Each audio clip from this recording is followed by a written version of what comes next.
like, why is this? It literally took like 3 hours to upload. I was like, man, I gotta call Xfinity.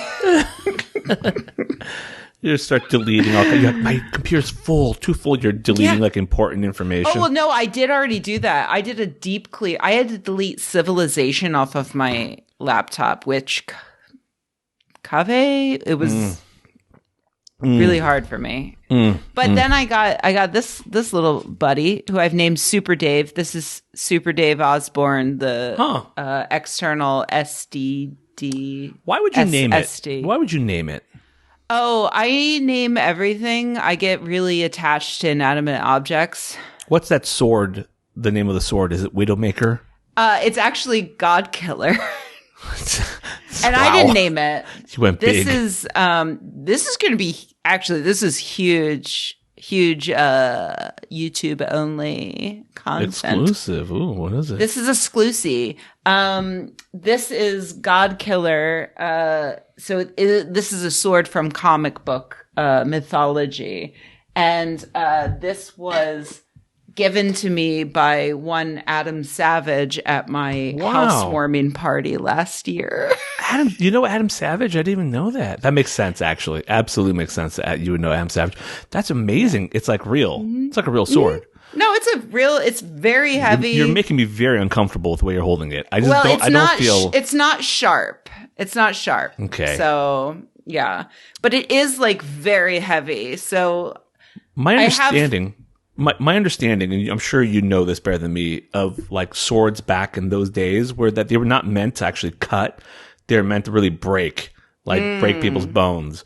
Like you would hit the armor and you just try and break the bones underneath it. Like, I think if you're talking about a standard like knights, European sort of sword, which I suppose I think this is a Greek-esque, because I think this is from Wonder Woman. It's just a comic book thing. It is a comic book. It must be DC. God. It must be DC. It is DC, and that's why I'm a little embarrassed to not know exactly, because I grew up a Marvel girl. Me too, a Marvel girl. Adam Savage right now is watching, being like, I know, he's like, I can't believe it. I spent like a lot of money on that. I thought you know the whole mythology behind it. He literally had someone make it. So yeah, it is. It's DC. I thought that Wonder Woman held it, but it might just be in the Wonder Woman universe, though. Make mine Marvel. That's what I always say. Excelsior. So yeah, I also have some Wolverine claws from Adam that I stole from him. That's pretty cool. That's pretty cool.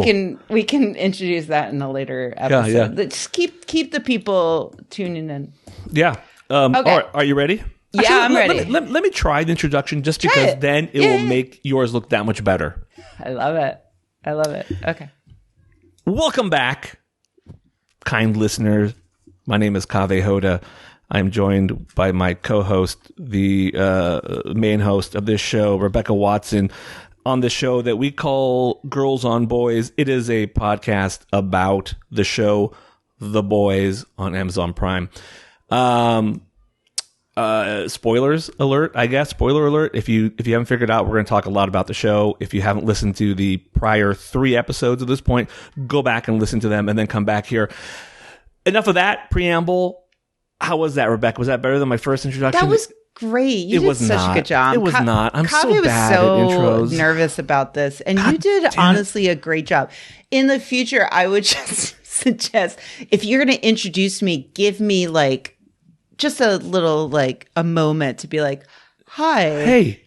You know, just like do your preamble and then introduce me at the end. I'm never introducing the show again. You criticize me and it's over. I can't handle it. No, you did great. You did great. Thanks. I did pretty great. I think it was fantastic. Yeah. You know how some people are really like insecure about stuff like that? You're not. Not really. I've noticed that about you. I like it. I mean, don't get me wrong. I know I wasn't good at it.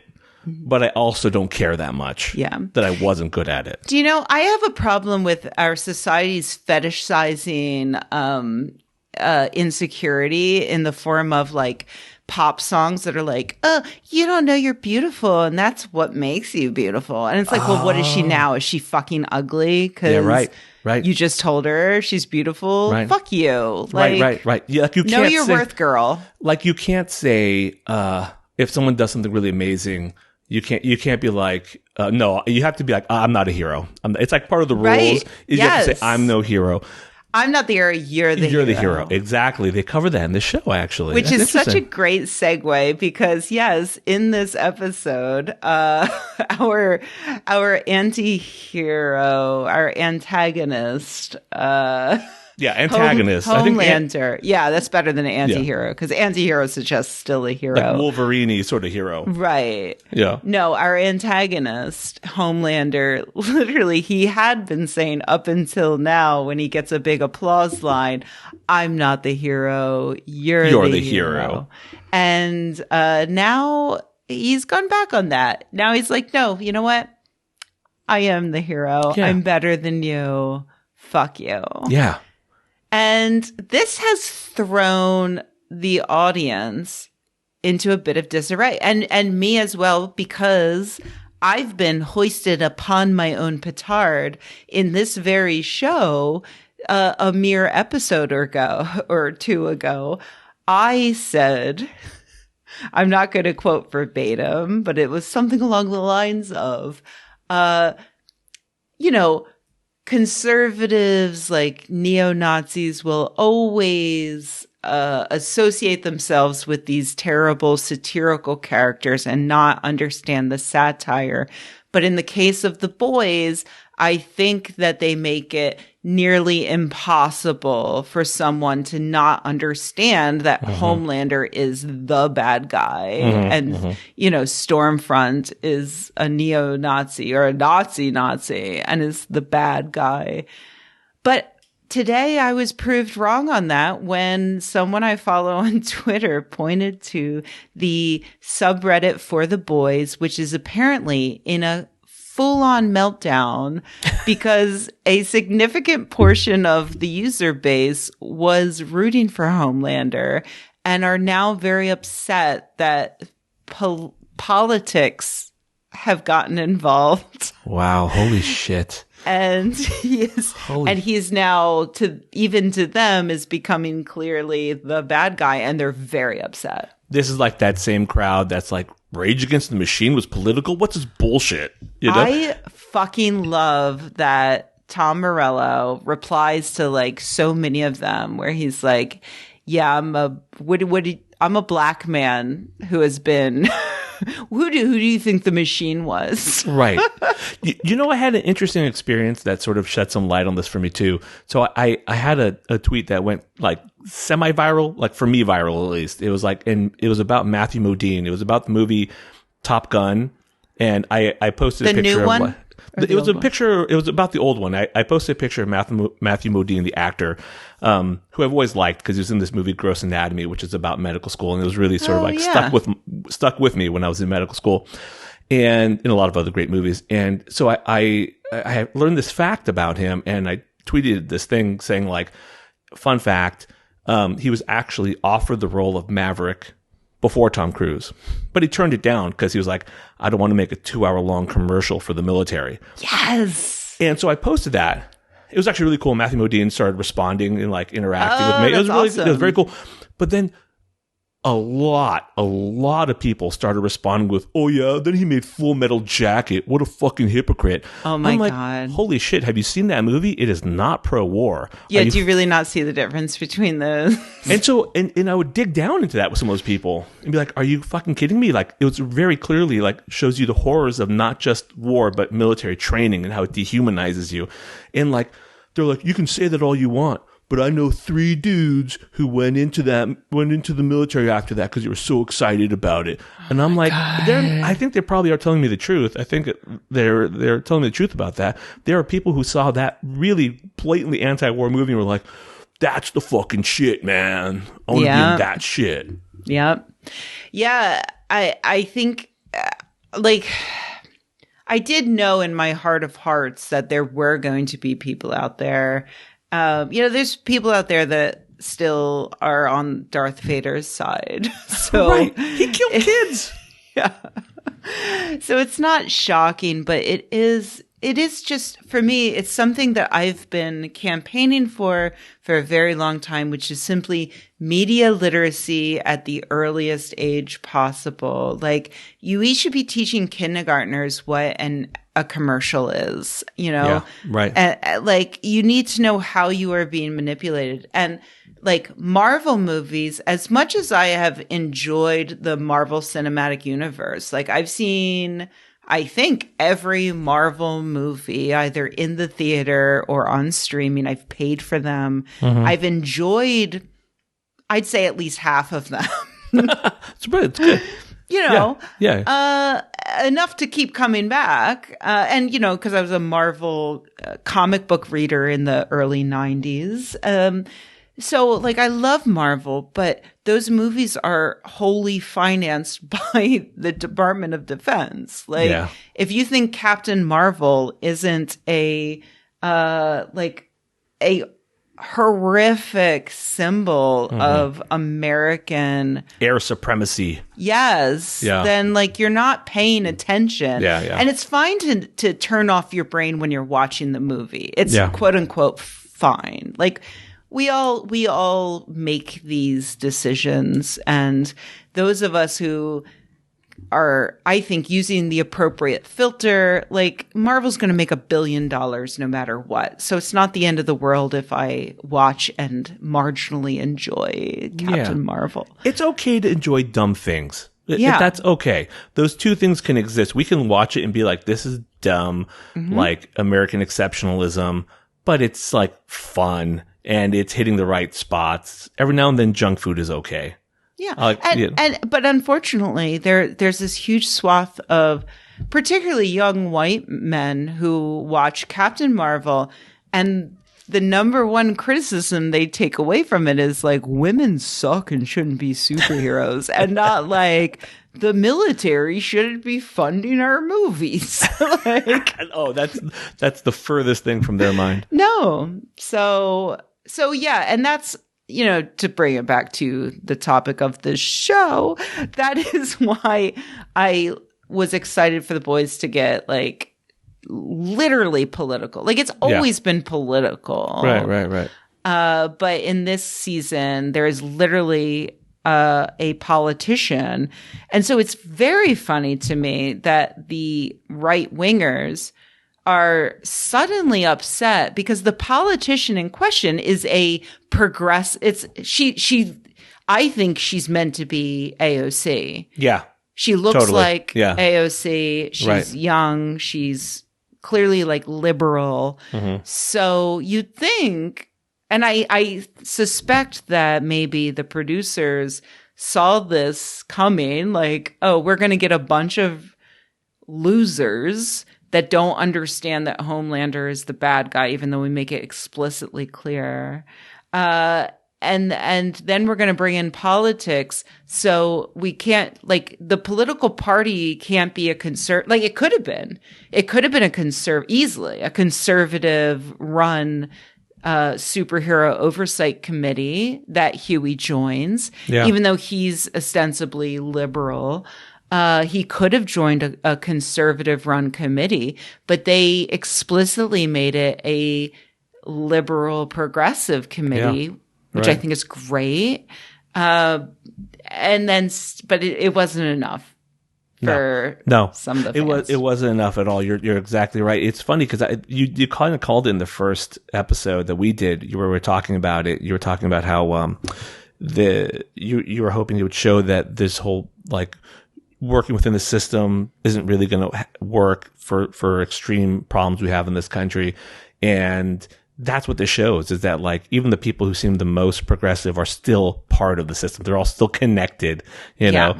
I thought they're trying to be kind of, I mean, I think they really believe it. I don't think they're just doing both sidesism, like, oh, look, the liberals are bad too. I think they're talking about the system's corrupt, which is something I like too. I agree with you. Yeah.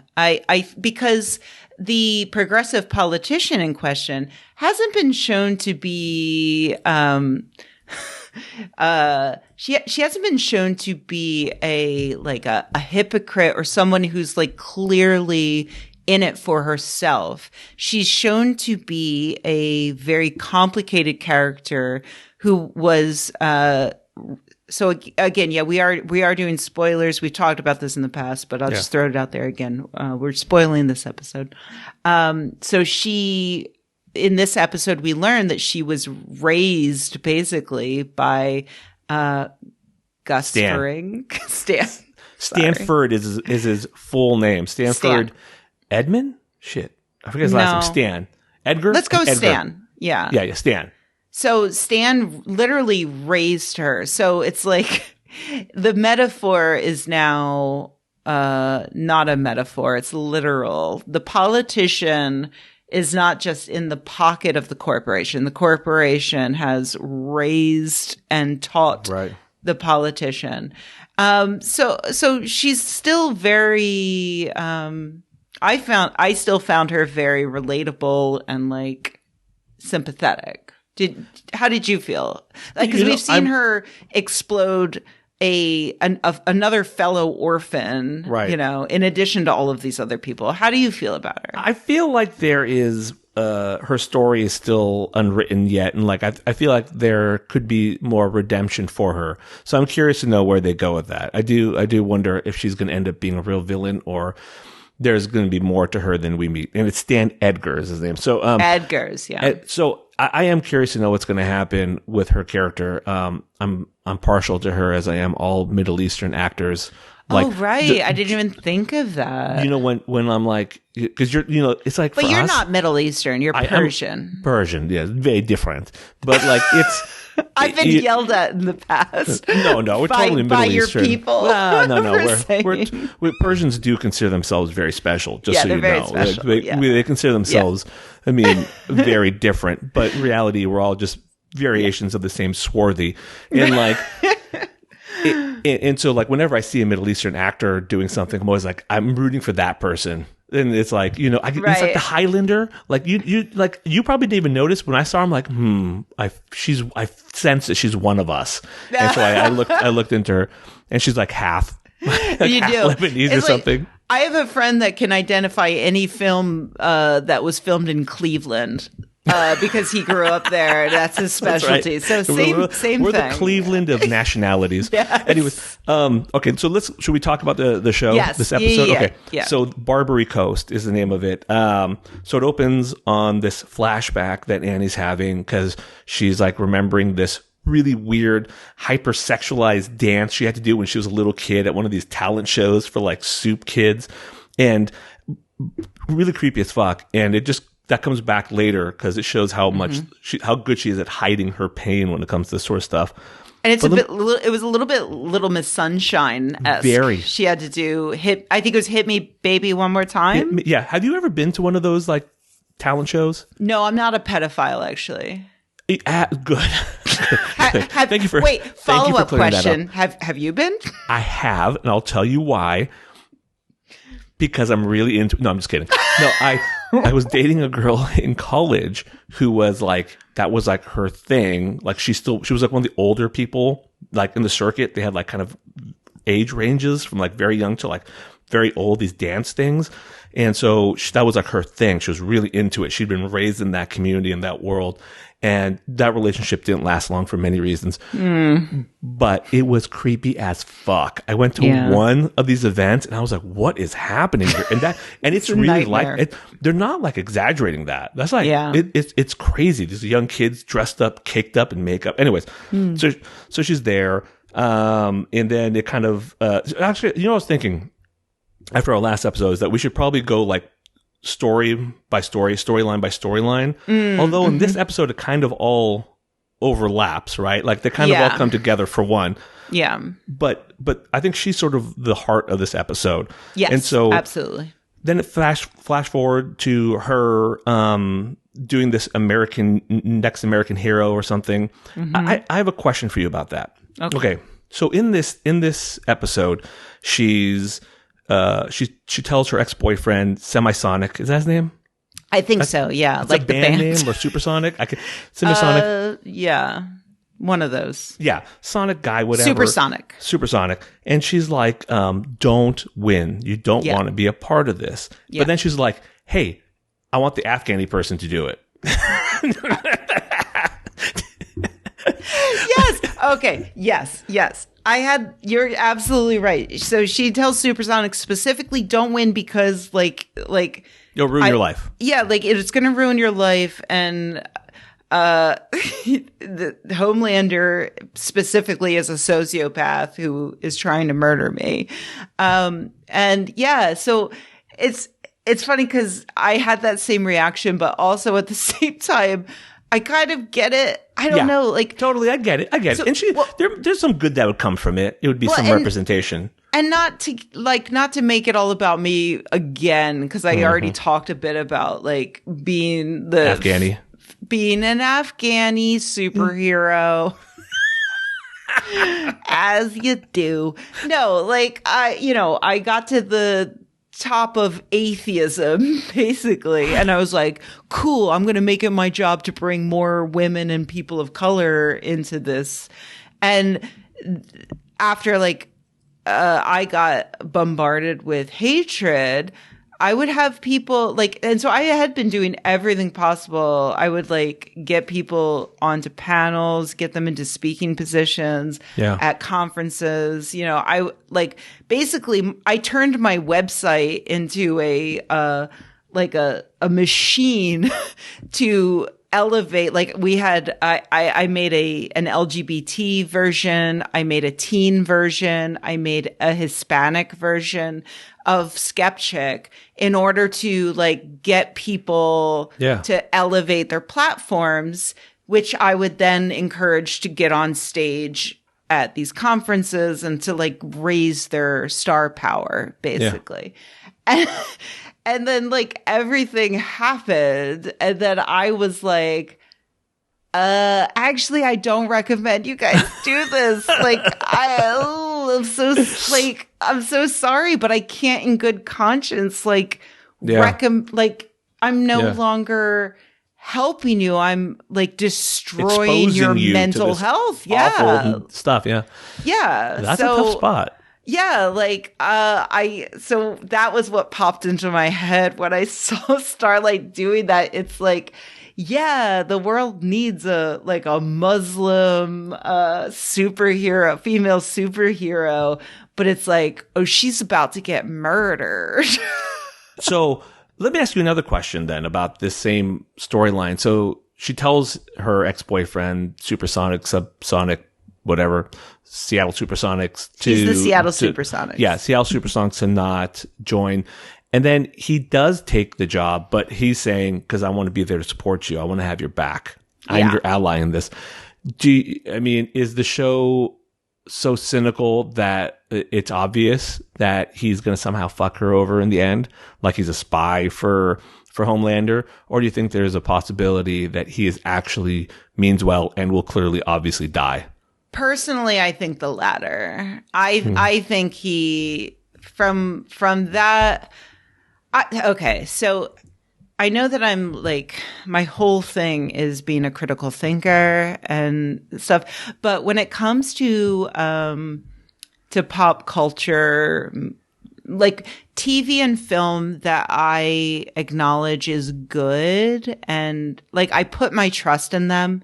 And I take them not on face value per se, but I try to pick up on what they're putting down and take it in fully. And so and that does mean sometimes there are twists that I don't see coming, but I like that, Mm-hmm, mm-hmm. So in this case, I took that to mean they are setting him up as a romantic, triangular shaped thing. Yeah.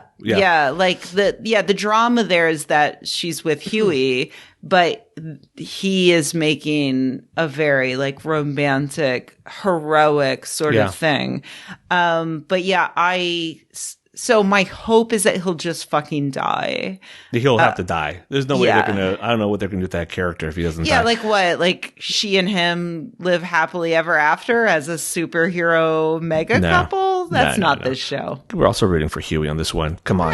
Huey's our guy, right? Yeah. Okay, so that storyline then goes on where basically she's being pressured by Homelander, who's becoming more and more just like over the top nuts, punishing her, and he brings the Deep back. We'll talk about that scene in a second. I also should mention right now, for our listeners who don't know, neither of us have seen other. This is the latest. Yeah, we're the most up to date on this episode.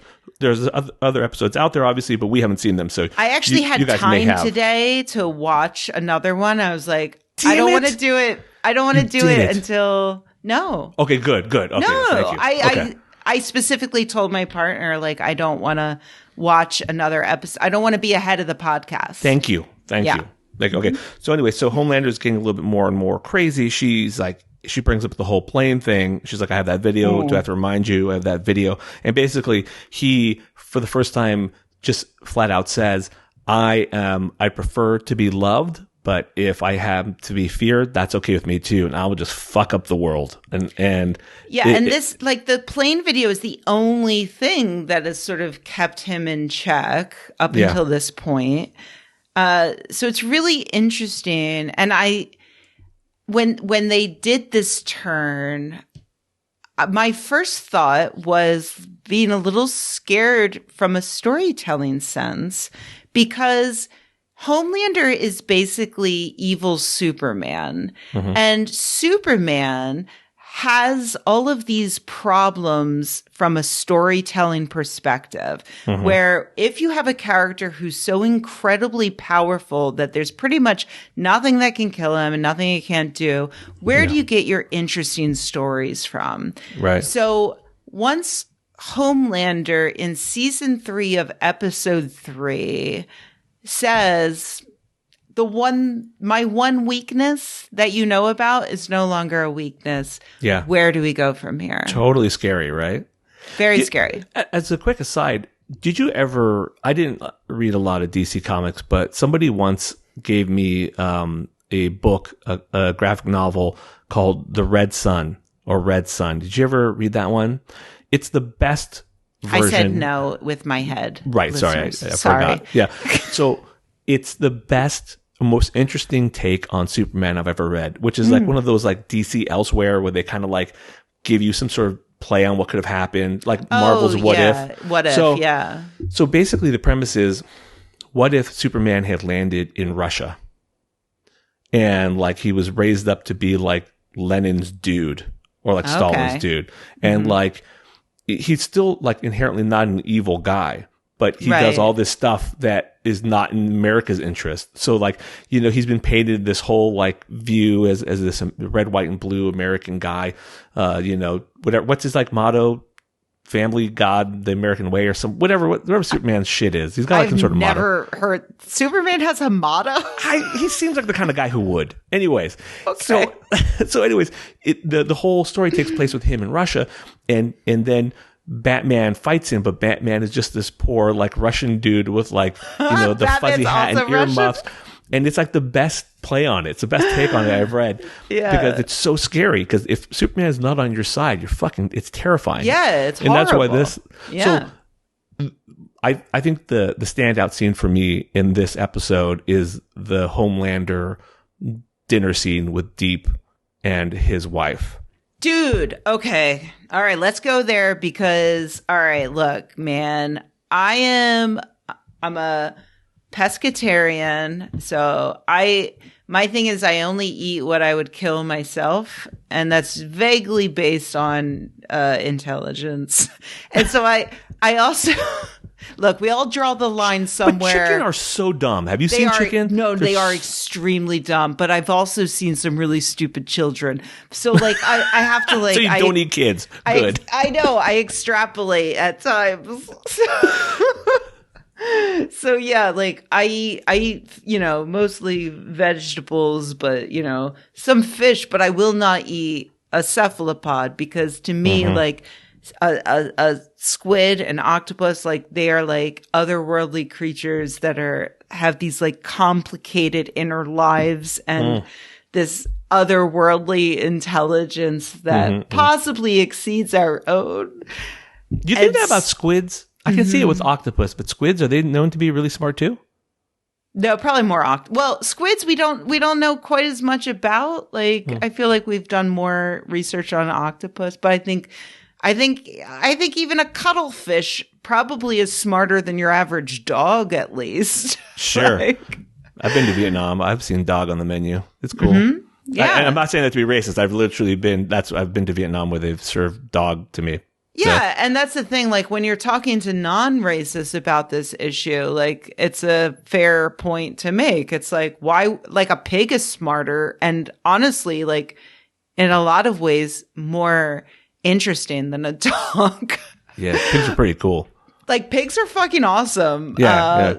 Like if we were just coming down to that, yeah, we would eat dogs, but dogs are cuter and whatever. Yeah. So, but yeah, like, so to me, like I revere cephalopods of all types. So this was extremely hard. I literally watched, this is maybe the first scene that I couldn't watch. Like I could watch a dude exploding out of another dude's penis. Yeah, no you like problem. slow motion that scene. And I like, went back and watched it forth. 3 times while masturbating. But it's the only thing that works for me now. Don't kink shame me, Kaveh. Hey man, that's cool. I'm down with it. So for the listener, who has for the listener, describe it. Yeah, okay. So Homelander is like doing this weird power trip, like to just really humiliate Deep, and Deep's wife is there, and she's kind of weird and seems to be kind of into it in a weird way too. Yeah. And basically, he's like welcoming Deep back to the Seven, and he feeds him his friend Timothy the octopus. Timothy. It's the saddest part of the whole thing. His name is Timothy. Eat Timothy. Eat Timothy. He keeps saying eat Timothy, and it was so funny and so horrible. Live, by the way, the octopus is live, which I've heard that is happened. a thing. That is a thing. It is a delicacy, which like it's not necessarily that when it's served as a delicacy, it's not necessarily still alive, but it's that the salts in the sauces activate its nervous system, so it like and like so the idea is like, oh, it's like you're eating something that's alive, but it's not. And if it is actually still alive, there's a chance that it will literally choke and kill you. That has happened where people thought that it was properly prepared, but it was still alive and it has choked them. And I'm like, do I feel circle that of bad life, about that? baby. Yeah. Did you ever watch the Korean movie Old Boy? Yes. That scene, unfortunately, yes, I have. Yeah. I mean, it's an amazing film, super brilliant, all that, but I will never watch it again because it's fucking way too traumatic. That's a one-time only one and done. Movie. Yeah. And but I didn't even watch the remake. I didn't know either. Nope. Didn't even, good. Same here. I'm like, I'm done. Unless you totally change shit, it becomes like a comedy. Yeah, I'm not watching it. But in the movie, there's a scene where the main guy gets out of this imprisonment, and the first thing he wants to do is just eat something that's alive and feel like alive. So he eats like in real life. So he eats an octopus, and the actor is actually a vegetarian. Oh, I didn't know that. Yeah, and so he had to eat this octopus, and then he felt awful about it, obviously, and it was a very traumatic event for him as an actor. Anyways, so that's sad. Getting back to this scene. It's fucking so brutal, and I don't know. Well, I assumed that this was all CGI because totally CGI. That octopus was like caressing his face. Yeah, like, don't do this. Why are you doing this? He's begging for his life. What was actually maybe more disturbing though is Homelander quoting Martin Luther King. Did he? Yeah, I missed that. Yeah. What did he say? Because basically he's quoting Martin Luther King. He's like, I have a lot in common. I've been thinking a lot about. Oh, that's right. I'm free at last. Yes, you're right. Yes. Which is so far the Trumpiest thing he's done is like use somebody who's like the antithesis of himself and co-opt him in that way. And then the scene where he speaks Spanish to Supersonic is also pretty. that was the Funny. first point where I was like, oh, is Supersonic Hispanic? Like, Yeah. like I hadn't clocked that before, but it makes sense because they're like trying to increase the diversity of the seven. Yeah. And obviously the best they could do was a white Hispanic man. Right. The closest they could get. Right, Yes. right. Yeah. And then the deep instead of the two the other women women. of color. Yeah. Right. That was a really funny switch. So then the other big story, I think, was the boys are now back together. Huey comes in, lets him break his arm. That was a bit extreme. That seemed a bit weird to me. He had Kimiko break his arm, which seemed not like you didn't have to do that. Yeah, that just seemed like a bit much. And you would think there'd be one character being like, no, wait, hold on. We can come up with a better backstory than this. And like, so the whole point, was to give him cover, but then it didn't come up again, really. And it was like the only thing that was it to reassure his boss? Yeah, it's because he's like, my boss will know if I'm lying to her. He'll just know. Because the thing that reassured her was just Starlight coming in and then bickering like children. I would be like, hold on, I have another idea. Drink this bottle of Ipecac and go to work and just start vomiting. And it's going to suck. Barf everywhere. Yeah, it's not great, but it's better than breaking your fucking arm. Yeah, like that's going to take months to heal, dude. Right? Like, I don't know what the point of that was. Anyways, so then they all go to confront Mallory and they get the real the real Soldier Boy story in Nicaragua. Now, let me ask you this. Yeah. I don't want to be the guy who always refers back to the source material, but do you want to know certain things about where things seem to be different than the comics?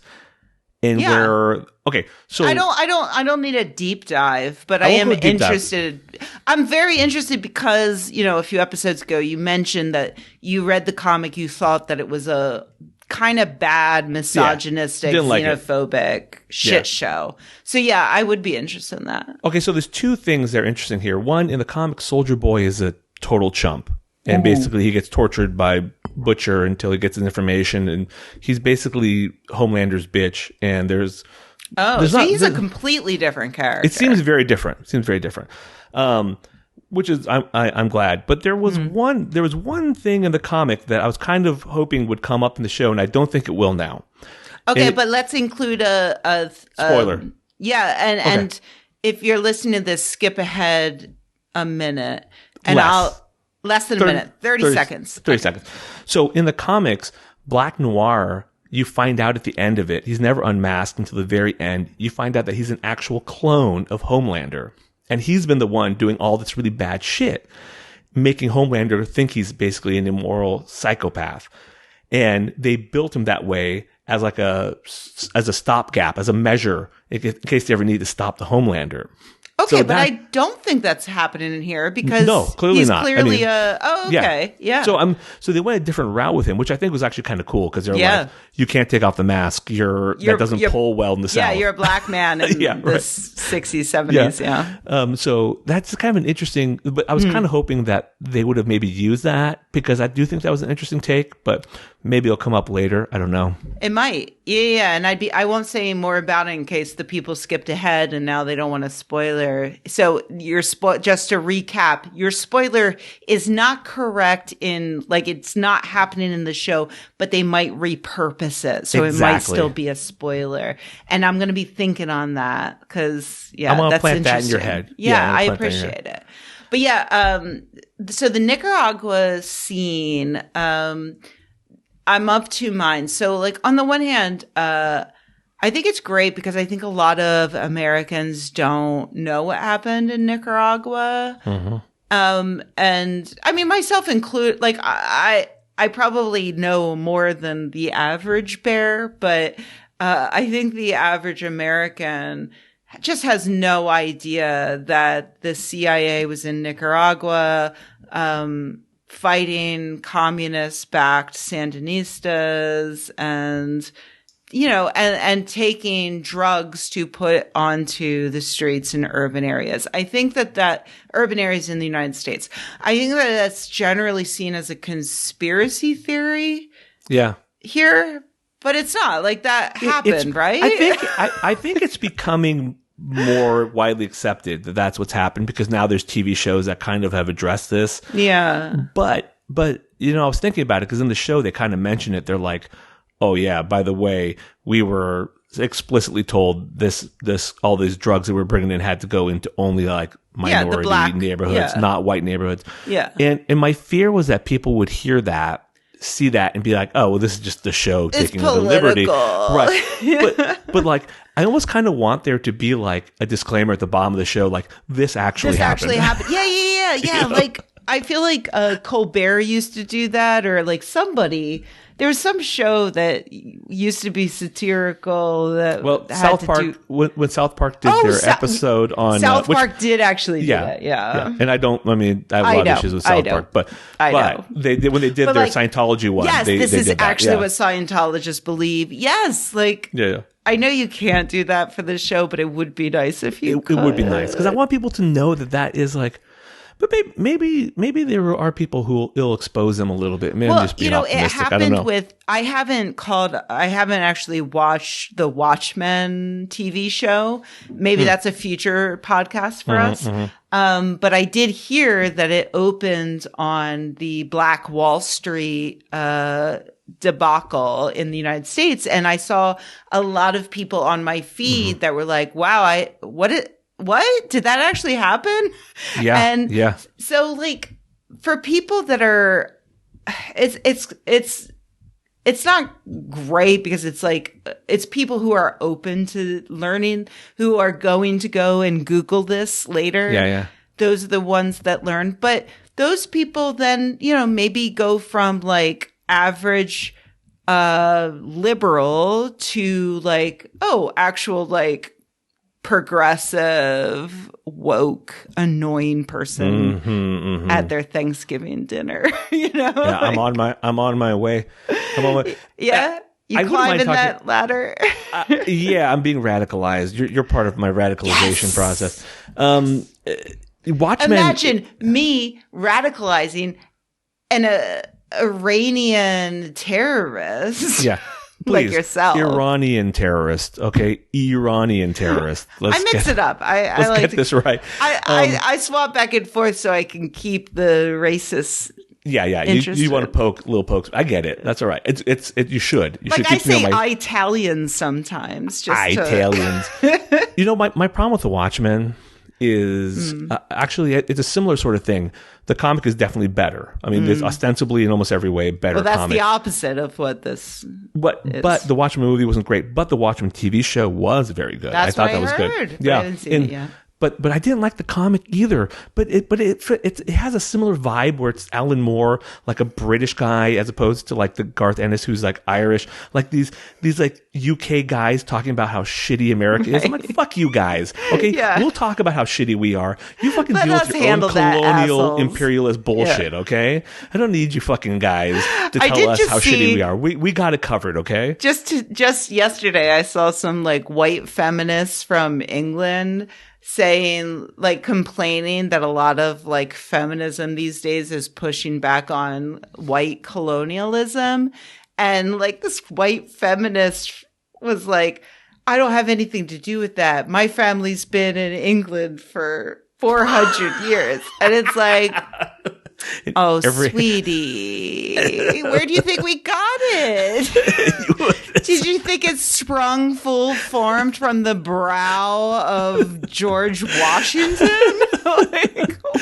That's fucking hilarious. It's amazing. Oh, fucking English. Anyways, so there was one. Okay, so we should always have. I think you should always be the one driving the plot conversation because I get distracted too easily. You're good at it. I do too, but I took a lot of notes on this one. No, I have to say, I did not love this episode as much as the other ones. I was waiting to bring this up. I was going to wait until we finish, but this was the worst episode of the season so far, in my opinion.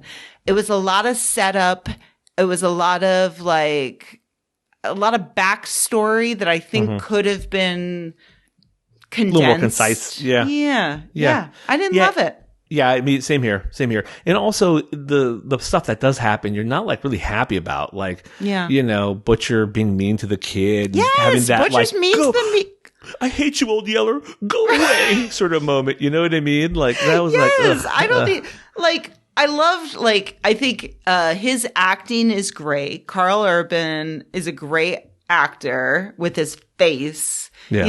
It's great old yeller or like actually White Fang? It's White Fang.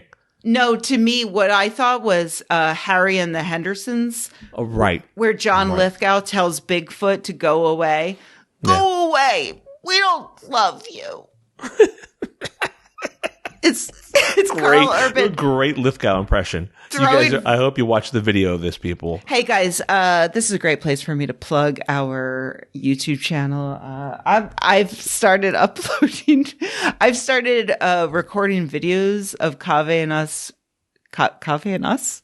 Kaveh, you're more than one person. You contain multitudes. I contain multitudes. People, you can see me dancing. If you watch the video, I'm Kaveh's dancing right now. doing a little dance right now. It's fucking fantastic. Mm-hmm. This is going to set This TikTok. is the dance of my people.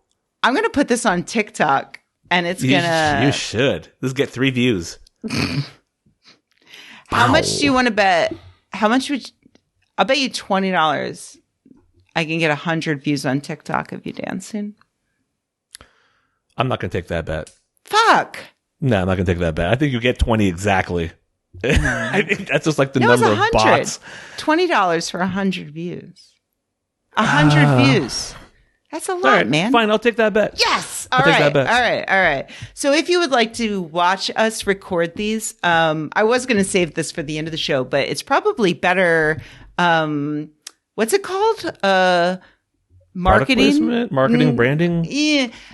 To say it in the middle of things. You can What am I, a to, book? I don't know. Come on.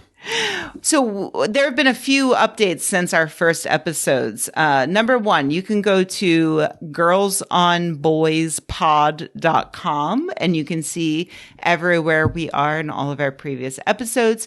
We're on iTunes, we're on Google. And also I've started uploading our stuff to my YouTube channel. Like I have an alt channel where I do fun stuff. It's youtube.com/Rebecca versus or /C/Rebecca versus. I love your YouTube channel. I'm gonna say that every episode. This is the alt channel though. This is where I post like videos. The shit. Yeah, I got you. Me canoeing with my dog. Oh, how many views does that get? Does that get a lot of views? I'll tell you. Let's see. Hold on. I'm pulling it up right now. I've got I have 188 views on that. Thank you. Yeah, that's cute. There's 188 people who want to see you. I told you it was my alt channel. Yeah, no, hey, listen, man. That's more than I don't have. That's more views than I get. It's just a channel where I put because my main channel is like, hey guys, here's why the world's fucked today. Your main channel is the one I watch, and it's fucking amazing. But now that I know you have an alt channel, I'm going to check that out too. The alt channel is all just like dogs and hiking. And Kaveh. And you, yeah. It's like you and your dog, and you and your Kaveh. You're basically my dog. I'm like, there's dog, and then there's Kaveh, and I'm not going to argue which is higher than the other.